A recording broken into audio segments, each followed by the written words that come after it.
Peace, everybody. Welcome to Capital Combat. The name says it all. I'm Hakeem Branch, and today I have a special guest with me in a segment that we're going to call Combat Conversations.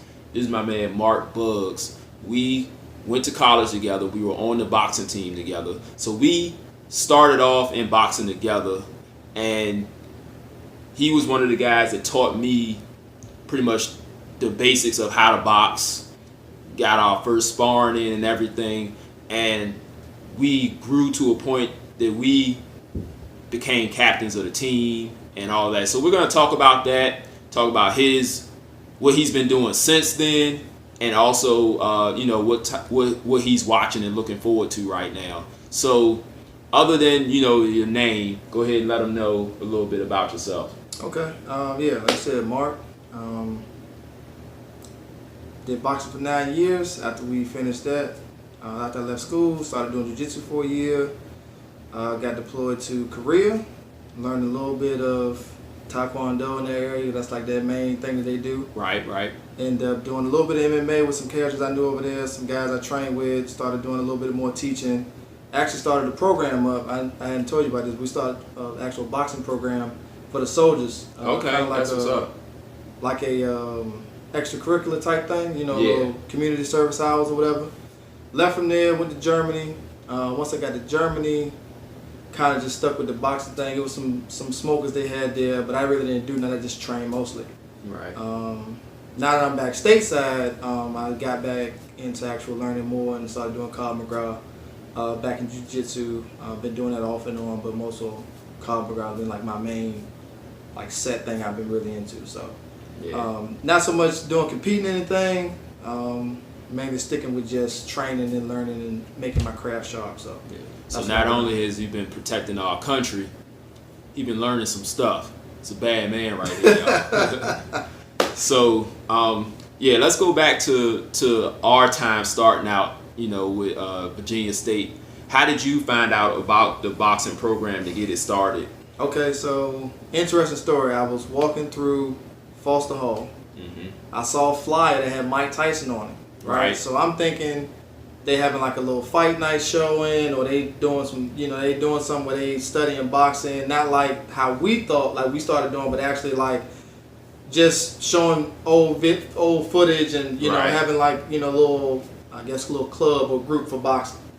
And I said had boxing club on it. So I'm thinking, okay, the college not gonna let us like actually fight each other. So reached out to the president at the time. Shout out to Dave.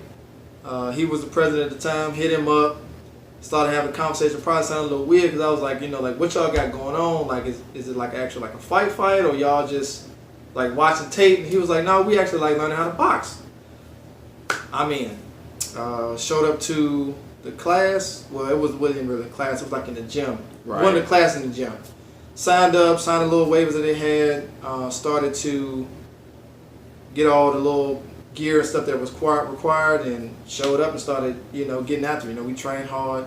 Started getting like a little regimen together, what we was gonna do, and it took off from there. Yeah. Because if I remember correctly, you started before me, right? Yeah, I did start before you. Yeah, because I remember seeing that same flyer, but I think you started like maybe that semester before I did. Right. And so they just put that same flyer out, and I was like, I'm going to show up to this. Yeah, we had to work on it. I told him we had to change that flyer, man, because it was just too basic. It literally looked like a Mike Tyson punch-out type picture. Right. It wasn't even really it was just like his little silhouette, his frame, like a mug shot. Yeah. And I told him, man, we need to like beef this up and change it so it actually looks like you gonna learn how to actually box. Right, and see, that's when I saw it, I was like, oh, okay, yeah, I'm gonna show up to this because y'all know from my background, I started in Kung Fu before I started boxing. Right. So when I saw this, I was like, I'm gonna try to take that, translate it into this, see what I can do with it, because I was always thinking application to the street.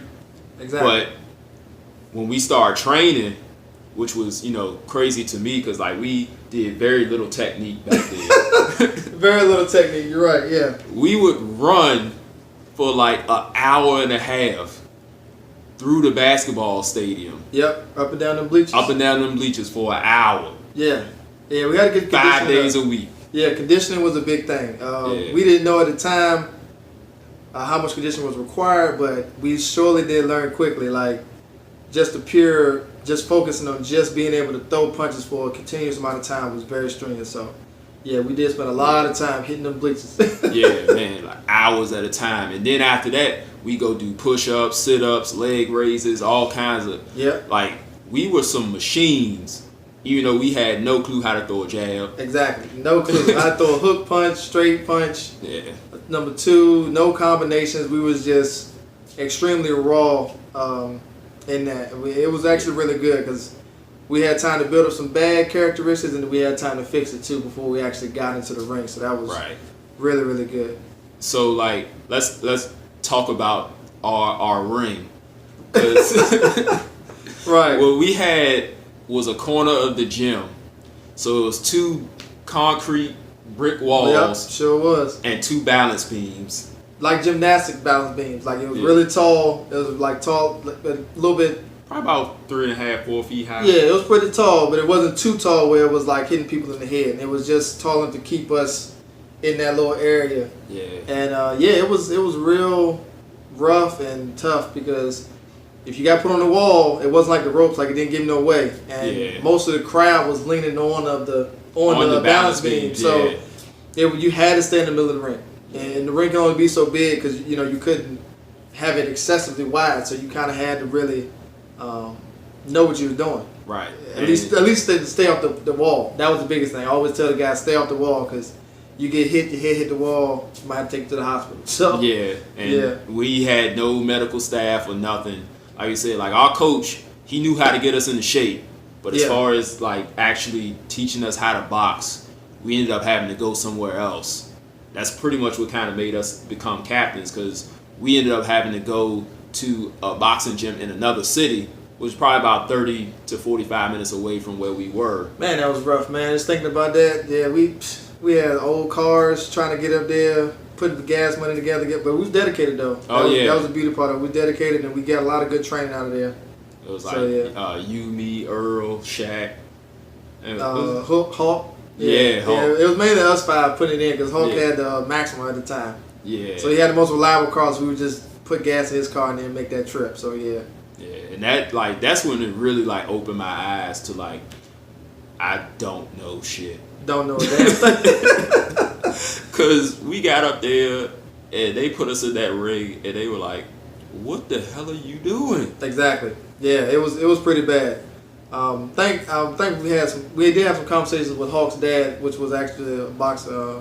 He passed here recently, but yeah, he gave us a few notes on how to do a few things. But getting to that gym was the biggest thing I can say that benefited us fight wise. We had actual coaches that would work with us individually as far as weight class, speed bag, heavy bag, mitts, just learning how to use our balance that we had built up naturally. Right. And learning how to put it all together in the ring. Yeah, because one thing was we weren't getting tired. No, we was not getting tired. We was able to run the 2 miles before and everything that was required of us and then actually get in the ring. So because what we were doing, we were running for boxing practice at school, and then when we showed up to the gym, we had to run for them too. Yeah.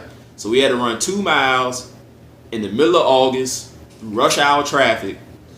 Yeah, that long strip.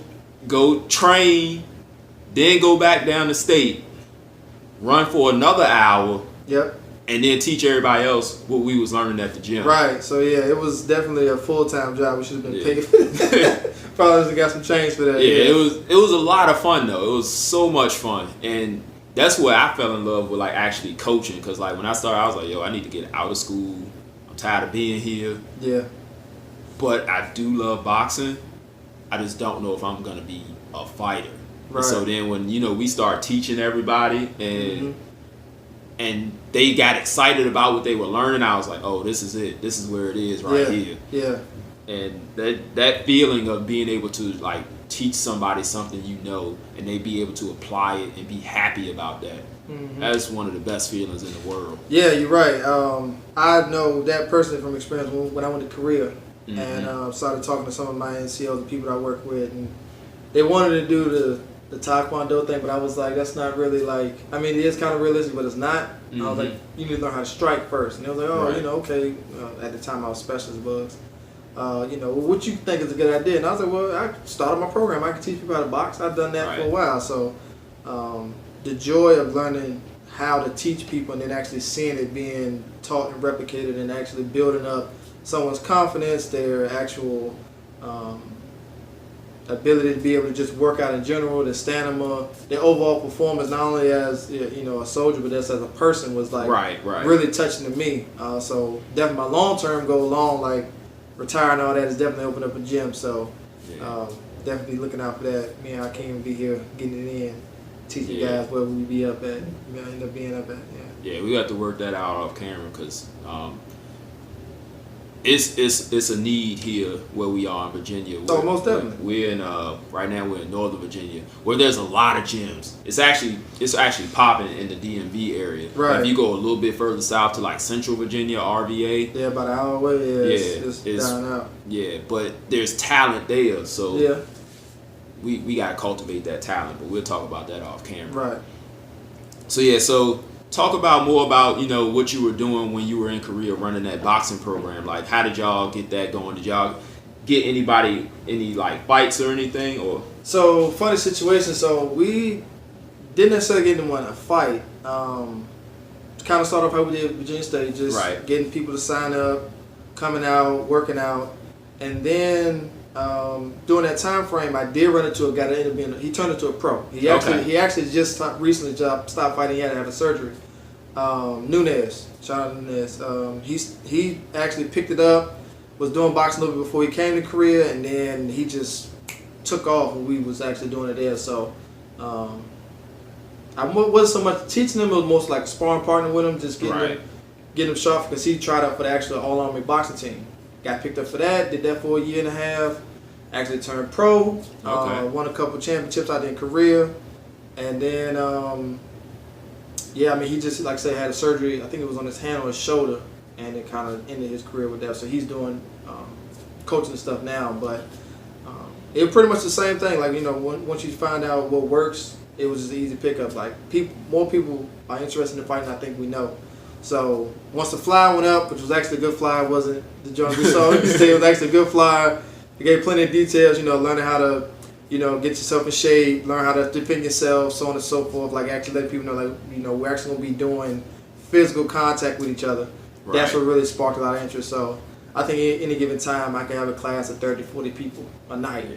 Oh, that's what's up. So, yeah, it was actually pretty good. And that's like, when I did kickboxing, it was the same thing. Yeah. Like, that difference between, like, punching the air and actually punching a target and then a person. Totally different, yeah. People realize this is a whole nother level to, like, the training. Like, a lot of people, they'd be like, oh yeah, I took a kickboxing class, and I was like, so did you actually strike anything? It's like, no, it was more like a body combat class. We did like music and it's like, no, that ain't the same. That's just a workout to get you in shape. Yeah, that's so when they start actually hitting pads, they were super gassed. It was like, I was not ready for this, and it was like, all right, so you think you're ready to hit somebody? Right.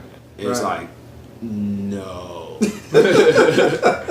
But then some of the people that did it, you could actually kind of feel that liberation when somebody actually makes contact with another person and actually gets hit by somebody else. Right. That feeling is unmatched with anything that I've ever experienced. Like, that feeling of like being in combat with a person, it's so intimate that you get to know yourself, you get to know that person, and it builds a bond with the people that you spar with. Like, so like, we've been friends like going on like almost 15, 20 years now. Almost, yeah, definitely, yeah. It's crazy. We left all from boxing, yeah. Yeah, just to piggyback what you're saying, if it's done right, when you're sparring with someone, it's just for you guys out there that maybe get into it or just start, just leave your ego out of it. Because at the end of the day, like I said, if we didn't have that bond, it never would have built the bond if it was like a I'm gonna try to hurt you type thing. Like, we did learn. Right.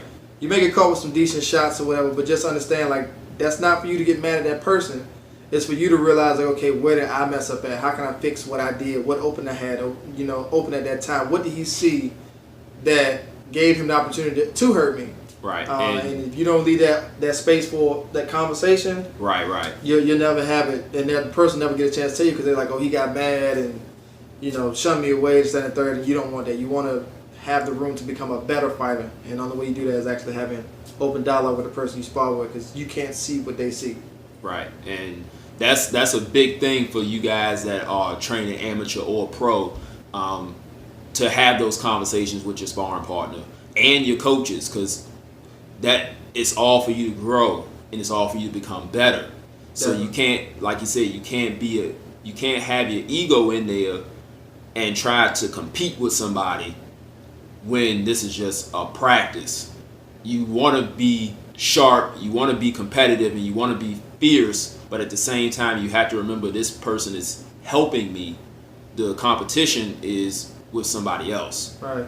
So let's move on and start talking about the pro game right now. Like what fighters are you interested in, be it mixed martial arts or boxing? Like who do you like to watch? Oh man, it's a few, man. I try to keep up with a little bit of everybody. Excuse, I'm not too good with the names, but the person I definitely keep up with boxing. The person that has my most interest now is Deontay Wilder. Okay. Even though he's a very wild, aggressive, not precision shot fighter. Right. Just his ability to adapt and overcome is my biggest thing. I really look forward to him and Anthony Joshua fighting. I seen something with some MMA stuff here recently, but I don't remember. I think Holly Holmes won. Yeah, that was this past weekend. Right, yeah, I did see that she won, and they was asking her about moving up or moving down. I would love to see her and Cyborg go at it. They actually have fought. Yeah, again, well, I want to see him do it again. Gotcha. Yeah, do it again. I would say it didn't end well for her. Yeah, it didn't, but from the clips I saw from the Holly Holmes, I seen that she kind of improved her game a little bit. Yeah. I kind of watched a little bit of everything just to see different angles of different things. Like, I mean, I know names important people and how people feel about whatever, but at the end of the day, I just watch it for the art. So I try to keep up with a little bit of everything. So that I kind of watch everybody mostly and everything that comes on as far as any type of like martial arts, whether it be Jiu Jitsu, MMA, boxing, anything that's something that's up, wrestling. I watch a little bit of everything just to see a different angle of the beautiful signs of fighting as a whole. Right. So, yeah. That's why we friends, y'all, because I do the same thing.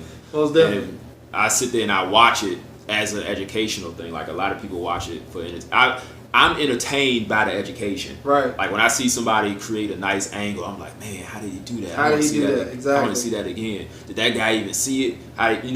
Those are the things I'm looking at when I watch a fight. Most people just want to see people get hit in the face. Yeah, get knocked out. Yeah, which is great. Yeah, it's cool to see. Yeah, the setup of how they get it done for me is even more entertaining than the actual act of it itself. Right. Just seeing that that setup for it is always just something that entertains me to see them do that, and it also enlightens me because I go back and I teach it to my guys. Yeah, so another thing for you guys, like I said, is coming out there trying to elevate yourself in the game or get better in the game. Like we said earlier, is actually three things that will help you get better and make it so you can't lie to yourself. It's your training partner, your coach, and the actual camera, recording yourself, recording the situation, recording the fight, the sparring sessions, you hitting the bag, you hitting the speed bag, all those things, the double end bag, everything that you do, try to get a snapshot of it, at least a minute to 3 minutes of you doing that so you can see yourself, because you're doing the motion but you don't see what you're actually doing. So just another shout out, just another thing, pointing for that, to understand your coach may see one thing, the sparring partner may see another, but the camera catches it all. And it's not going to lie to you. It's not going to make you feel good. It's not going to, rub you in your back and say, oh, yeah, you threw a sorry jab. But, no, it's going to show you all of the above. So you definitely want to get time to actually record yourself. And that's another thing that helped us out, I think, when we started boxing, was all the tapes we recorded of ourselves doing it. I actually got one of those tapes, man. I got to get it changed over on disc or... Yeah, I was going to ask you about that, too, because we had a whole lot. We had VHS. VHS, right. That's how old. I mean, we not even that old, but we old enough that we got VHS footage. Yeah, so all that Facebook stuff they got now, and you record yourself on your phone. No, somebody actually had to go out and buy actual camcorder, then transferred over to a VHS so everybody can have it. So again, shout out to Hulk. He made the one that he made. Still got. I forget who was fighting on that one. I think it was like Mega and some other people. I got it up in my attic, but yeah. So because we actually didn't do because we actually competed, so we didn't do a lot there. Yeah, but I think you competed a lot more because like you had more people in your my weight class. I think I had like 3 people. So I think I fought like 3 or 4 times. Yeah, and after that it was in the pit. Yeah, in the pit, right? Yeah. For me, I think we had.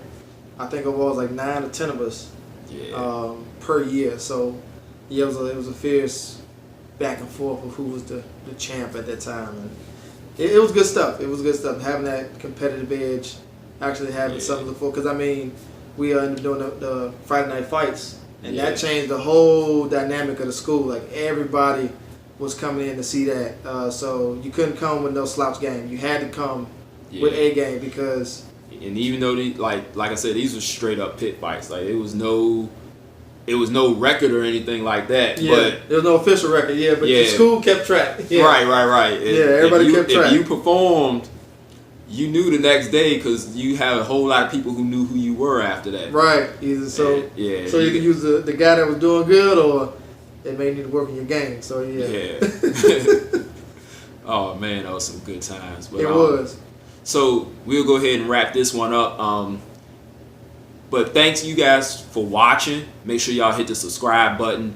Make sure you like this video. Leave your comments below on your own personal experiences. And like I said, follow Rob and I on all of the social media platforms at Capital Combat: Facebook, Instagram, Twitter, Google Plus, everywhere. You can find us at Capital Combat. And if you have any questions, leave us down below or hit us up on the social media. We'll put you in the combat mailbag. We got some technical toolbox coming your way. And I also have a little bit of footage of me working with my pro guys coming out soon too, because we're getting ready for a pro debut. So it's not going to be nothing like too fancy, but just to show you guys what we're up to. So thanks for watching. Thanks to Mark. I really appreciate you doing this with me, having a quick conversation. We're going to have more of these as well with other fighters and people that we are in the game with.